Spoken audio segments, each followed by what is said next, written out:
तो कैसे हैं आप लोग? कैसी चल रही है आप लोग की प्रिपरेशन? आई अज्यूम कि अच्छी ही चल रही होगी एंड आई होप अच्छी ही चलनी चाहिए। तो जैसे मैंने कहा था कि मैं एनसीईआरटी का फुल रिवीजन कराऊंगा, तो मैं आ गया हूँ एनसीईआरटी का रिवीजन कराने। अपन स्टार्ट कर रहे हैं मॉड्यूल 2 से। सो मॉड्यूल 2 में मैंने पहला चैप्टर लिया है अकाउंटिंग फॉर शेयर कैपिटल। इसको अपन वन शॉट करेंगे विथ कंसेप्ट। क्वेश्चंस अगर हुए तो कर पाएंगे, नहीं तो क्वेश्चंस के लिए मैं नेक्स्ट वीडियो बनाऊंगा। और नेक्स्ट वीडियो में क्वेश्चंस ऐसे रहेंगे कि जिसमें पूरा चैप्टर कवर हो जाएगा। मैंने क्वेश्चंस सिलेक्ट करके रखे हैं, वो ऐसे क्वेश्चन है जिसमें आपके पूरे चैप्टर कंप्लीट एक बार हो जाएगा रिवीजन। तो अपन बेसिक थ्योरी से चालू करेंगे, फुल कंसेप्ट क्लियर करेंगे टिल एंड तक। तो अपन चालू करते हैं कि अकाउंटिंग फॉर शेयर कैपिटल क्या है। इसको अपन कट शॉर्ट ही रखेंगे, मेन टॉपिक कवर होगा और ये वन शॉट में क्लियर हो जाएगा।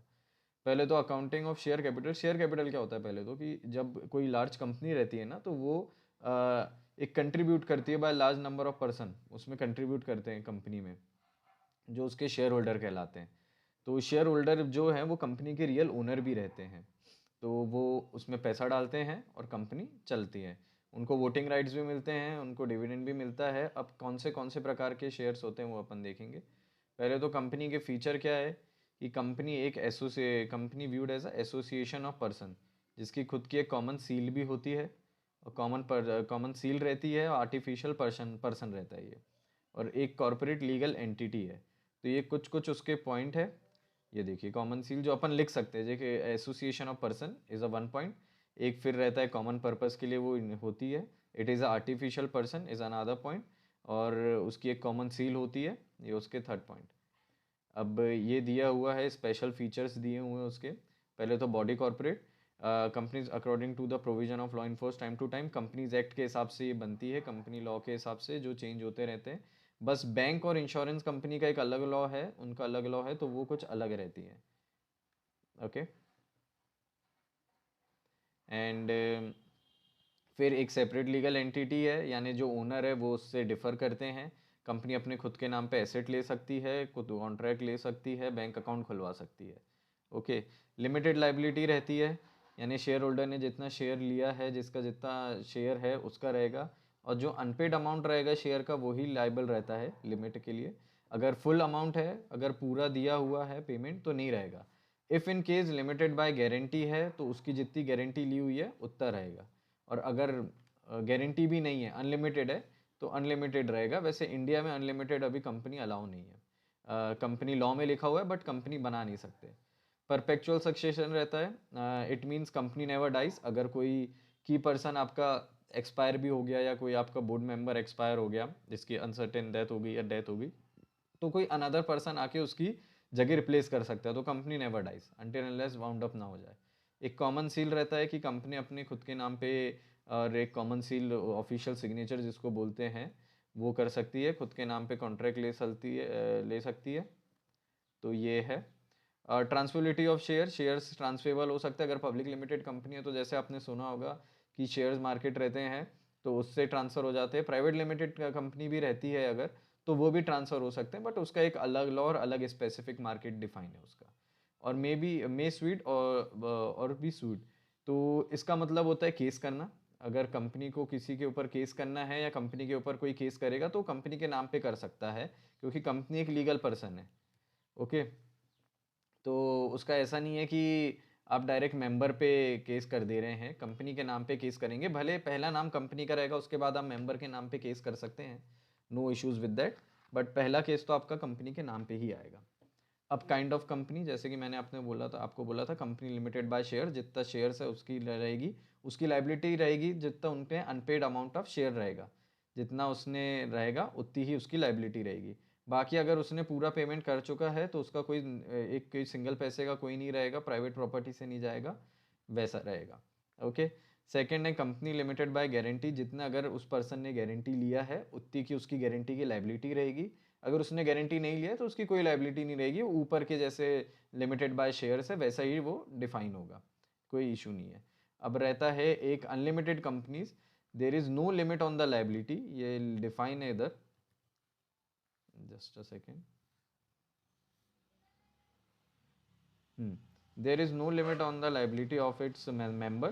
The company is called unlimited company when the company property is not sufficient to pay off if that private property of its member कभी use करेंगे।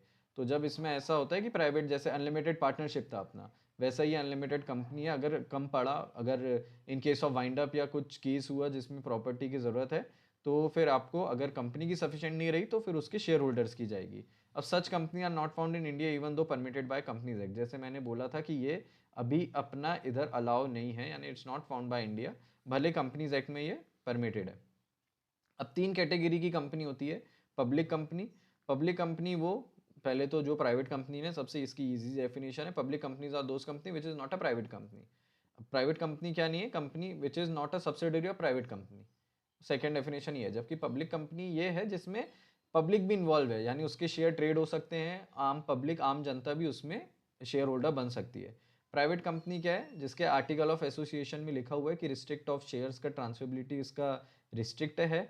Company में at least 2 person होना चाहिए, accept in case of 1 person company, 2 person minimum होना चाहिए, और इनके maximum number 200 है, एक्सक्लूडिंग इट्स एम्प्लॉयज।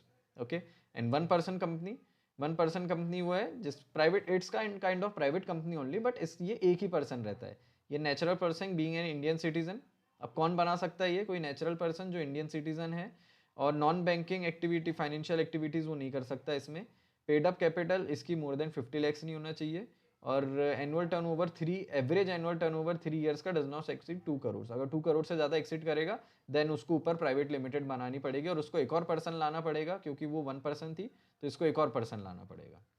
और एवरेज एनुअल की बात हो रही है इसमें, 3 साल का एवरेज लेंगे, अगर जैसे 1 2 3 ये इसका टर्नओवर है, पहले ईयर का, दूसरे ईयर का, तीसरे ईयर का, तो इनका एवरेज हो जाएगा 2, ये 6/3 तो 2 हो जाएगा, ऐसे इसका एवरेज लिख लेगा। अब share capital of a company, अब जो अपना मेन टॉपिक है वो शेयर कैपिटल आ गया। अब इसमें 3-4 टाइप्स ऑफ कैटेगरीज रहती है। पहले तो ऑथराइज कैपिटल। ऑथराइज कैपिटल क्या रहता है कंपनी का, जो उसके मेमोरेंडम ऑफ एसोसिएशन में लिखा होगा कि हम इतने तक का ऑथराइज कैपिटल हम कर सकते हैं, यानी हम 1 CR का ऑथराइज कैपिटल है हमारे पास, हम इतना इशू कर सकते हैं। बट इनने अभी इशू नहीं किया है, इनकी सिर्फ अथॉरिटी है कि हम 1 CR तक कर सकते हैं, और ये इंक्रीज भी हो सकता है, डिक्रीज भी हो सकता है। प्रॉपर इसकी मीटिंग होती है, स्पेशल मीटिंग होती है, बोर्ड मीटिंग में इंक्रीज डिक्रीज हो सकता है। सेकंड आया आपका इशूड कैपिटल, जो जैसे मैंने बोला था ऑथराइज कैपिटल से ही इशूड होता है। इफ ऑथराइज इज 1 CR तो इशू 80 लैक्स हो सकता है, कि हमने मार्केट में अभी इशू किया है, ये अभी ये सब्सक्राइब नहीं हुआ। सब्सक्राइब का मतलब कि पब्लिक ने ले लिया, बट अभी ये सिर्फ 80 लाख कंपनी ने दिया है, अब इसको पब्लिक ने लिया नहीं है, अभी सिर्फ कंपनी ने दिया है। अब जैसे सब्सक्राइब कैपिटल 70 लाख हो सकता है कि 80 लाख में से जो इशू हुआ था उसमें से 70 लाख सब्सक्राइब्ड हुआ है। सब्सक्राइब्ड यानी जो लोगों ने इसमें इंटरेस्ट दिखाया लेने का, और हम इसको लेंगे, पब्लिक ने बोला हम इसको लेंगे। Now next is called up capital. जैसे कि मैंने बोला था कि अपना जो सब्सक्राइब कैपिटल से कॉल्ड अप कैपिटल रहेगा।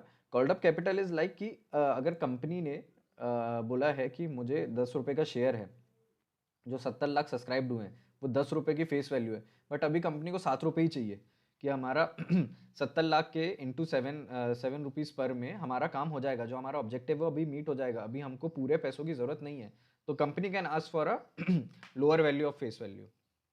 तो जैसे यहाँ लिखा भी है कि अगर 10 रुपये का वो था कैपिटल फेस वैल्यू, तो कंपनी ने 7 रुपये ही बुलाया, तो that will be a called up capital. और जो रिमेनिंग कैपिटल रह जाएगा वो अनकॉल्ड कैपिटल कहलाएगा। ये रहा, जैसे जो रिमेनिंग 3 रुपये रह गया वो अनकॉल्ड कैपिटल है।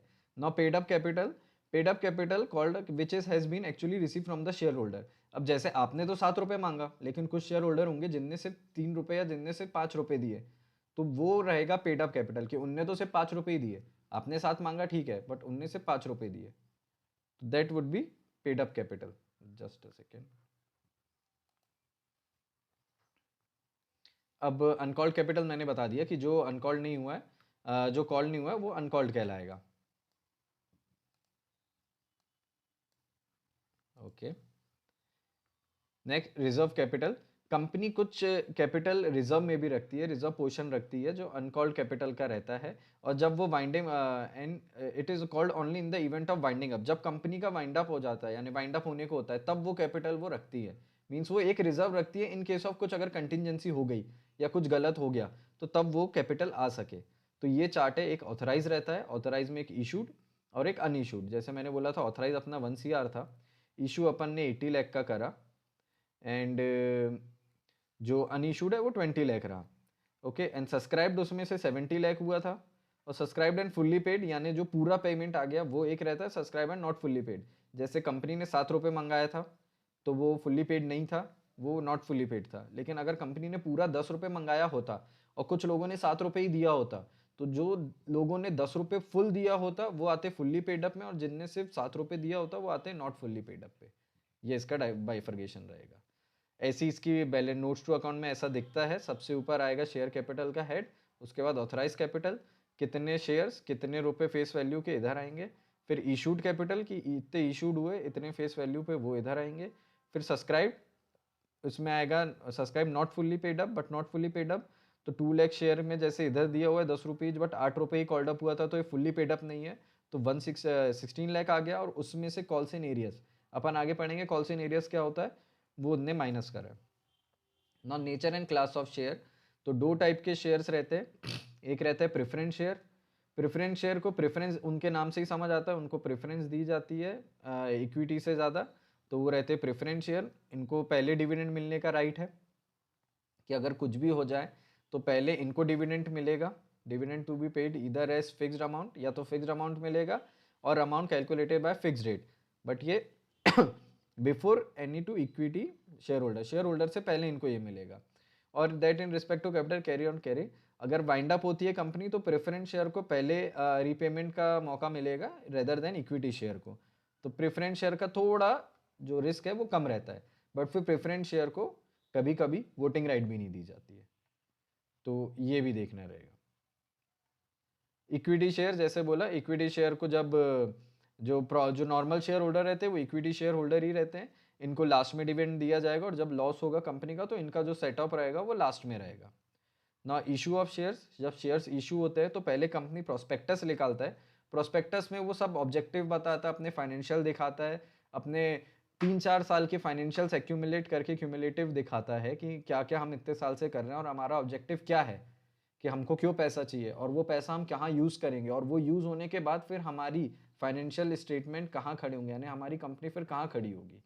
फिर रिसिप्ट ऑफ एप्लीकेशन, फिर जो नॉर्मल पब्लिक है वो एप्लीकेशन अपना भरती है कि हमको यस हमको चाहिए, ये कंपनी मुझे इंटरेस्टेड लग रही है। शेयर होल्डर जो यानी जो आपके इन्वेस्टर रहते हैं वो आपके बैलेंस शीट देखते हैं कि अगर उनको प्रॉमिसिंग लगती है तो वो देखते हैं। देन उसके बाद अलॉटमेंट होता है, जब एप्लीकेशन आती है, जब सब प्रोसीजर हो जाता है तो अलॉटमेंट होता है।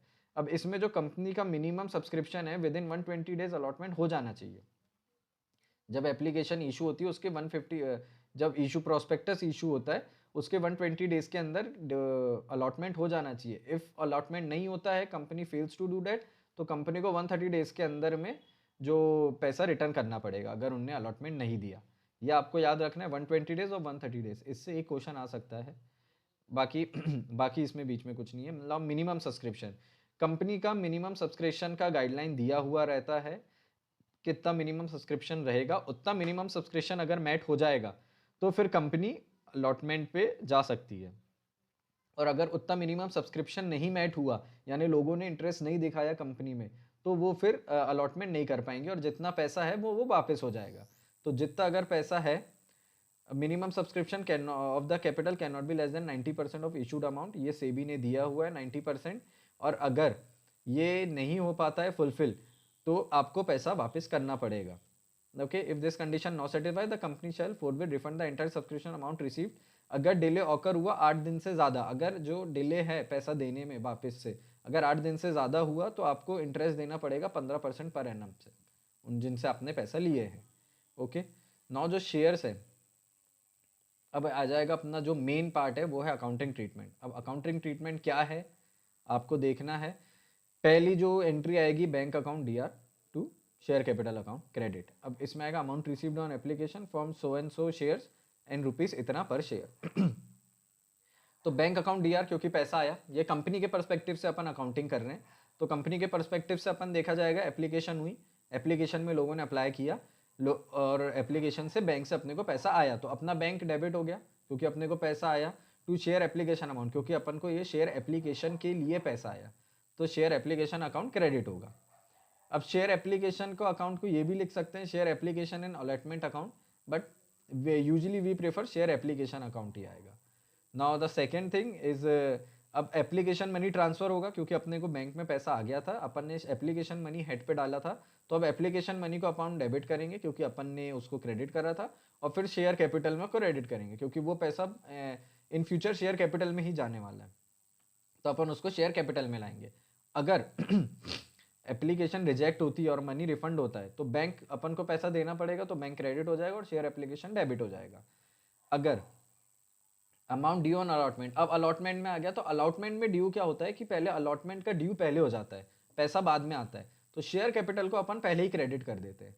तो अभी पैसा आने का है तो शेयर अलॉटमेंट यानी अलॉटमेंट अकाउंट में आएगा, तो शेयर कैपिटल अकाउंट क्रेडिट होगा, शेयर कैपिटल को अपन पहले ही बढ़ा देते हैं। और जब अगर एक्सेस मनी आ गया, जैसे शेयर एप्लीकेशन में आगे सिनेरियो आएंगे जब शेयर एप्लीकेशन में आपने 40K यानी 40,000 एप्लीकेशन मंगाई थी, बट आपकी 45K आ गई एप्लीकेशन, और आप बोल रहे हैं कि हम इनको सबको 45 को दे देंगे प्रो राटा बेसिस में, उसको प्रो राटा बोलते हैं, तो ये 5K के एक्स्ट्रा पैसे पड़े हैं आपके पास, वो आगे एप्लीकेशन में आ गए थे ये अपने को, अब ये आगे अलॉटमेंट में एडजस्ट होंगे, तो इसको फिर अपन अलॉटमेंट में करेंगे, तो उसकी एप्लीकेशन उसकी एंट्री ऐसी रहेगी कि शेयर एप्लीकेशन अकाउंट DR, क्योंकि बैंक से पैसा आ गया था, अपन ने शेयर एप्लीकेशन अकाउंट को क्रेडिट कर दिया था, और उसके बाद शेयर अब अपन डेबिट करेंगे और अलॉटमेंट को क्रेडिट कर देंगे। और वैसे ही अगर अलॉटमेंट का पैसा आएगा तो अपन उसको बैंक को डेबिट करेंगे क्योंकि पैसा आया बैंक में, और अलॉटमेंट को क्रेडिट किया जाएगा। अब इसकी आप कंबाइन एंट्री देख सकते हैं, तो share application DR to allotment to bank. अगर आपको रिफंड करना है, कुछ एक्सेस मनी रिफंड हुआ और कुछ एक्सेस मनी अलॉटमेंट में चले गया, तो अपन कुछ एक्सेस मनी को वापस कर देंगे और कुछ एक्सेस मनी को अलॉटमेंट में ले आएंगे। अब इसके बाद आएगा अलॉटमेंट के बाद आपका, जैसे जो मैंने बोला था कि एप्लीकेशन एंड अलॉटमेंट अकाउंट भी लोग बनाते हैं, तो उस हेड से बनाया हुआ है to share application and allotment account, और वो उसी को फिर डेबिट करते हुए शेयर कैपिटल को क्रेडिट कर दिया। वही एंट्रीज है, बस हेड को चेंज कर दिया गया है, share application allotment to bank अगर रिफंड कर रहे हैं तो अपन, और रिसिप्ट ऑफ अलॉटमेंट मनी तो bank account DR to share application and allotment. अब कॉल्स रहते हैं। अब कॉल्स का मतलब क्या होता है कि कंपनी एक साथ पूरे शेयर का पैसा नहीं मंगाती है, कंपनी टुकड़ों में पैसा मंगाती है। जैसे अगर 10 रुपए का शेयर है तो कंपनी एप्लीकेशन में 3 रुपए मंगाएगी, अलॉटमेंट में 3 रुपए मंगाएगी, अब बचा 4 रुपए वो या तो फुल एंड फाइनल कॉल में मंगाएगी, या तो इसको भी फर्स्ट कॉल और सेकेंड एंड फाइनल कॉल करेगी, इवन थर्ड कॉल भी कर सकती है। तो वो कंपनी पे डिपेंड करता है उसको कैसा पैसे मंगाना है। तो पहले उनने एप्लीकेशन में मंगाया, अपन ने एप्लीकेशन का देख लिया, अपन ने अलॉटमेंट का देख लिया, अब अपन कॉल का देखेंगे। एंट्री सेम ही रहेगी, इसमें भी पहले शेयर कॉल डेबिट होगा और शेयर कैपिटल, क्योंकि कॉल पहले ड्यू हो जाता है फिर पैसा आता है, तो शेयर कॉल डेबिट हुआ, शेयर कैपिटल बढ़ गया, उसके बाद बैंक में पैसा आया तो शेयर कॉल को अपन ने क्रेडिट कर दिए, बैंक को अपन ने डेबिट करके। अब share capital for public issue में देखना पड़ेगा, application money should be at least 5% of the face value of the share. जो पहला एप्लीकेशन में मनी पैसा जो अपन पैसा मंगाती है कंपनी, वो एटलीस्ट 5% होना चाहिए। ओके, और a period of 1 month elapse between 2 call, अगर कंपनी कोई दो कॉल कर रही है, जैसे कॉल 1 हुआ और कॉल 2 हुआ, तो उसके बीच में 1 मंथ का गैप होना चाहिए एटलीस्ट, दो कॉल करने के बीच में। And the amount of call should not exceed 25% of face value, यानी आप ऐसा नहीं है कि पूरा पैसा, मैक्सिमम पैसा आप कॉल में ही मंगा रहे हैं, कॉल में आप इतना पैसा नहीं मंगा सकते, उसको 25% से ज़्यादा एक्सीड नहीं हो सकती है वो, और मिनिमम 14 दिन का नोटिस देना पड़ता है शेयर होल्डर को टू पे द अमाउंट, और कॉल यूनिफॉर्म बेसिस पे होती है, पूरे शेयर से एट अ सेम टाइम मंगाई जाएगी। ओके, ये जैसे एक इलस्ट्रेशन है जो आप एक बार देख लीजिएगा, मैं आपको सिर्फ कंसेप्ट क्लियर करवा रहा हूँ इसमें। नाउ कॉल्स इन एरियस, ये भी एक बहुत अच्छा टॉपिक है, अभी इसको पढ़ेंगे अपन। Calls in arrears, calls in arrears क्या होता है कि कुछ शेयर होल्डर जब अपन कॉल मंगाते हैं तो कुछ शेयर होल्डर डिफॉल्ट कर जाते हैं कि वो पैसा नहीं देते, तो उनके कॉल्स फिर एरियस में चले जाते हैं। एरियस का मतलब होता है बकाया, वो अभी तक आया नहीं है। तो इसकी एंट्री क्या होती है, जैसे अब बैंक से पैसा आ जाता तो अपन बैंक डेबिट कर देते, और जो कॉल था फर्स्ट कॉल सेकंड कॉल उसको अपन क्रेडिट कर देते, लेकिन अब बैंक में तो पैसा आया नहीं, तो अपन एक अकाउंट क्रिएट करते कॉल्स एंड एरियस का, जो अपना डेबिट होता है। फिर उसके बाद शेयर कैपिटल जो कॉल अकाउंट खुला हुआ था, और share second call final call first call, even allotment के टाइम पे भी होता है ये कॉल्स एंड एरियस, तो वो अलॉटमेंट भी इधर चले जाता है। तो एंट्री रहेगी इसकी calls and arrears account debit to share first call और टू शेयर सेकेंड कॉल। ये यूजुअली इसका मतलब वही होता है कि जब पैसा कॉल मंगाया था बट आया नहीं, कुछ लोगों ने डिफॉल्ट कर दिया। अब अगर कभी पैसा आ जाए, जैसे उम्मीद छोड़ दी जाती है बट कभी रहता है कि पैसा आ गया, तो फिर अपनी एंट्री क्या रहेगी कि bank account debit to calls and arrears account, क्योंकि कॉल्स एंड एरियस में अपना जो अपन ने डेबिट कर दिए थे उस अकाउंट को क्रिएट कर दिए थे, to interest on calls and arrears. अब interest on calls and arrears, interest कितना लगता है?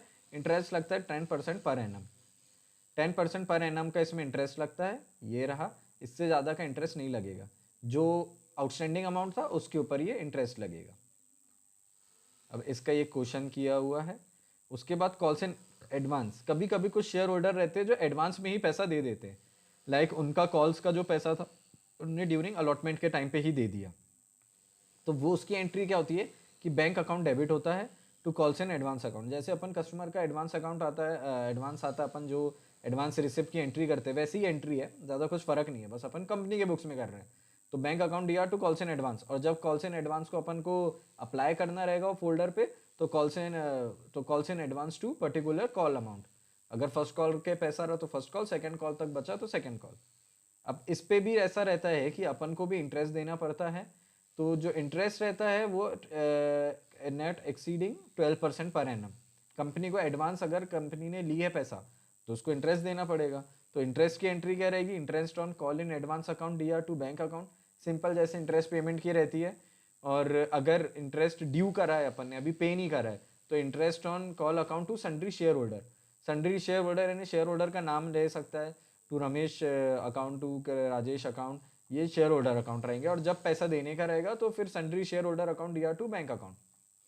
लाइक नॉर्मल जो एंट्री रहती है क्रेडिटर्स की, वैसी एंट्री रहेगी। उसके बाद ये क्वेश्चंस है। उसके बाद एक कंसेप्ट आता है ओवर सब्सक्रिप्शन।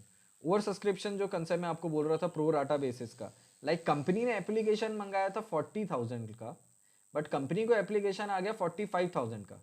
अब कंपनी के पास दो ऑप्शन है, या तो कंपनी ये 5,000 को रिटर्न कर दे और 40,000 को इशू कर दे, सिंपल। एक और ऑप्शन रहता है कि कंपनी पूरे 45,000 शेयर एप्लीकेशन एक्सेप्ट कर ले और ये 45,000 में 40,000 शेयर बांट दे। इसको बोलते हैं प्रोराटा बेसिस, कि पहले तो 40,000 लोगों ने कर रहा था अप्लाई, तो उनको 40,000 शेयर मिलने थे, बट अब 45,000 लोगों ने करा है तो उनके बीच में वो 40,000 शेयर बटेंगे। उसको बोलते हैं प्रोराटा बेसिस। अब उसकी एंट्री क्या रहती है? जब जनरल एंट्री रहती है तो उसकी एंट्री ऐसी रहेगी कि बैंक अकाउंट दिया टू शेयर एप्लीकेशन, पहले पैसा आ गया अपने को, तो अपने से जैसे इसमें एग्जांपल दिया 20K की उनने एप्लीकेशन मंगाई थी बट 25 की आ गई। तो इसमें डायरेक्टर ने पहला ऑप्शन है कि डायरेक्टर ने पहले 5,000 रिजेक्ट ही कर दिया, फ्रंट फुट रिजेक्ट, और रिफंड करेगा। तो 25,000 लोगों की शेयर एप्लीकेशन आ गई, तो bank account to share application, और शेयर एप्लीकेशन को फिर डालना था, तो share application to share capital. ये इनने सिर्फ 20K की ही करे हैं, ये वाली जो है ये 20K की है, ये 25K था, और 5K को पैसा वापस कर दिए। ये हो गया पहला, ये हो गया पहला जो आपका था। सेकेंड अल्टरनेटिव क्या है कि प्रो राटा बेसिस में। अब प्रो राटा बेसिस में क्या होगा कि bank account to share application 25,000 shares की आ गई। अब इसको अपन कैसा बांटेंगे, ये देखिए 4:5 रेशो में, 4:5 रेशो में ये बटेगा। और share application to share capital to share allotment. अब शेयर अलॉटमेंट क्यों आया इधर, इसका कंसेप्ट ये है कि शेयर कैपिटल तो सिर्फ एप्लीकेशन जितने अमाउंट का ही होगा। अगर एप्लीकेशन 20K की मंगाई थी तो शेयर कैपिटल अभी 20K से ही क्रेडिट हो सकता है, वो ज़्यादा से क्रेडिट नहीं हो सकता। तो बचा हुआ 5K अलॉटमेंट में जाएगा, और अलॉटमेंट में फिर 5K कम पैसा आएगा, और जितना पैसा अलॉटमेंट में आना है वो थोड़ा एडजस्ट होके पैसा आएगा। अलॉटमेंट में अब 25K का आना था, बट अपने पास 5K का पैसा बचा ही है, तो अब 50K आएगा, 15K का पैसा आएगा। अब इसमें से अनटिल अनलेस किसी ने डिफॉल्ट ना कर दिया। ये आप एक बार और जब क्वेश्चन आएंगे तब बहुत ज़्यादा क्लियर हो जाएगा ये। जैसे ये एक एग्जांपल देखिए, company invited application of 10K, received application of 15K। अब डायरेक्टर ने डिसाइड किया कि 2.5 के हम आउटरेट रिजेक्ट कर देंगे, और बचे हुए 12,500 एप्लीकेशन को हम प्रो राटा बेसिस में इशू करेंगे। तो उनका कैसा रहेगा, ये एंट्री जो है अपने को एक्सेस 2.5 के की एक्सेस एप्लीकेशन आ गई, ओके। और ये एडजस्टमेंट होगा अलॉटमेंट अमाउंट में, 2.5 के को तो अपन ने रिजेक्ट कर दिए यहाँ पे, और ये जो होगा ये अमाउंट अलॉटमेंट अमाउंट में ये एडजस्ट हो जाएगा। बाकी इसके इलस्ट्रेशन दिए हुए हैं, एक बार जब मैं क्वेश्चन समझाऊंगा तब ये आपको पूरा कंसेप्ट क्लियर हो जाएगा। अब एक आता है अंडर सब्सक्रिप्शन। जैसे ओवर सब्सक्राइब हुआ वैसे अंडर सब्सक्राइब होता है कि कंपनी ने तो 2 लाख लोगों की एप्लीकेशन मंगाई थी बट 1.90 आई, 1.90 लाख आई, तो वैसे अंडर सब्सक्राइब हो गया। इसके बारे में इतना दिया हुआ नहीं है, इसका इतना डिस्कस किया नहीं हुआ एनसीईआरटी में। Now issue at premium. अब कुछ कंपनीज जो रहती है जिनकी फेस वैल्यू तो रहती है शेयर की 10 रुपये, बट वो इशू करती है 50 रुपये में, 40 रुपये उसका प्रीमियम हो गया, 12 रुपये में, 13 रुपये में। तो ये जो ऊपर का पैसा है फेस वैल्यू से, ये प्रीमियम कहलाता है, क्योंकि these companies are doing so good, तो वो उतना वैसा चार्ज करती है कि अब हमारी कंपनी इतना अच्छा कर रही है, हमारे फाइनेंशियल इतने अच्छे हैं, तो हम प्रीमियम पे शेयर इशू करेंगे। वो प्रीमियम पे इशू होते हैं। तो प्रीमियम यूजुअली क्या होता है, पहले तो ये अंडर हेड में जाएगा रिजर्व एंड सरप्लस के, और प्रीमियम के 5 पर्पस है, ये आप याद कर लीजिएगा, ये थ्योरी क्वेश्चन आ सकता है। जो एक हेड बनता है अलग से share security premium reserve account, एक हेड बनता है सिक्योरिटी प्रीमियम रिजर्व अकाउंट जो जाता है रिजर्व एंड सरप्लस में, इक्विटी एंड सरप्लस के अंडर में। अब इसको कहाँ यूज कर सकती है कंपनी, तो to issue fully paid bonus shares, okay.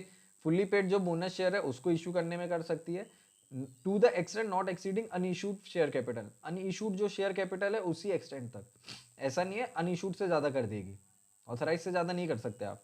फिर to return of preliminary expenses, preliminary expenses ये रहते हैं जो एक्सपेंसेस कंपनी के इन ऑपरेटिव होने से पहले ही किए जाते हैं। लाइक कंपनी ने आज काम चालू किया है बट कंपनी फॉर्म तो 2 साल पहले हो गई थी, प्रोसीजर होते हैं, डॉक्यूमेंटेशन होते हैं, तब कुछ खर्चे होते हैं, वो प्रीलिमिनरी एक्सपेंसेस कहलाते हैं, कि जब काम चालू होने से पहले कंपनी के जो एक्सपेंस हुए हैं वो प्रीलिमिनरी एक्सपेंसेस रहेंगे। सेकंड रहेगा टू राइट ऑफ एक्सपेंसेस और कमीशन पेड और discount allowed to any security of the company.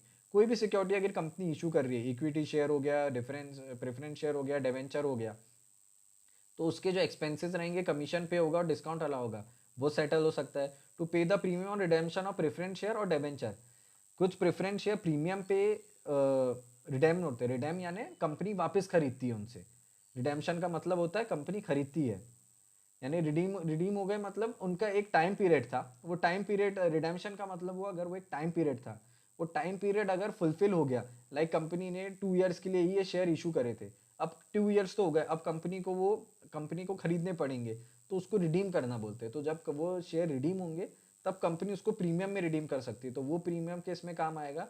और बायबैक इज ओन शेयर, यानी कंपनी कभी कभी खुद के शेयर बायबैक कर लेती है मार्केट से और पब्लिक से, तो वो शेयर बायबैक करने के भी काम आता है। अब प्रीमियम की क्या अकाउंटिंग होगी, पहले तो बैंक में पैसा आ गया और एप्लीकेशन में अलॉट हो गया, फिर एप्लीकेशन का पैसा अपन ने शेयर कैपिटल में डाल दिया, और कुछ जो पैसा एप्लीकेशन में इंक्लूडिंग प्रीमियम का आया था वो अपन ने प्रीमियम अकाउंट में डाल दिया। लाइक कंपनी ने कॉल किया था 3 रुपीज़, और 3 रुपीज़ में 2+1, 2 एप्लीकेशन का था, 1 रुपये प्रीमियम का था, तो एप्लीकेशन अमाउंट हो गया, एप्लीकेशन अमाउंट तो 3 रुपये हो गया, शेयर कैपिटल 2 से जाएगा, सिक्योरिटी प्रीमियम 1 से जाएगा, ये हो गया। अब प्रीमियम अगर अलॉटमेंट के मनी के साथ मंगाया गया, अगर क्वेश्चन में कुछ नहीं दिया गया, एक नोट कर लीजिएगा, स्टार पॉइंट है, और अगर क्वेश्चन में कुछ भी नहीं दिया है कि प्रीमियम कब मंगा रही है कंपनी, तो वो यूजुअली अलॉटमेंट के साथ ही आता है। यहाँ पे भी ऊपर लिखा होगा या नीचे वो आएगा कि जब क्वेश्चन में कुछ मेंशन नहीं होता है तो यूजुअली जो प्रीमियम अमाउंट है वो अलॉटमेंट के साथ कॉल होता है। तो इसमें भी वही हुआ, शेयर अलॉटमेंट को डेबिट किया, उसका बचा हुआ पैसा कैपिटल में जाएगा, बचा हुआ पैसा रिजर्व में आएगा, और जब बैंक में पैसा आएगा पूरा अलॉटमेंट का पैसा आएगा। मान लीजिए ये 3+1 है, तो 3 कैपिटल का 1 रिजर्व का। और अगर कॉल मनी के साथ किया जा रहा है तो पहले शेयर एप्लीकेशन रहेगा, and premium call with call money, फिर शेयर कैपिटल रिजर्व और शेयर प्रीमियम, ओके, और सेम शेयर कॉल, ये इसका क्वेश्चन है।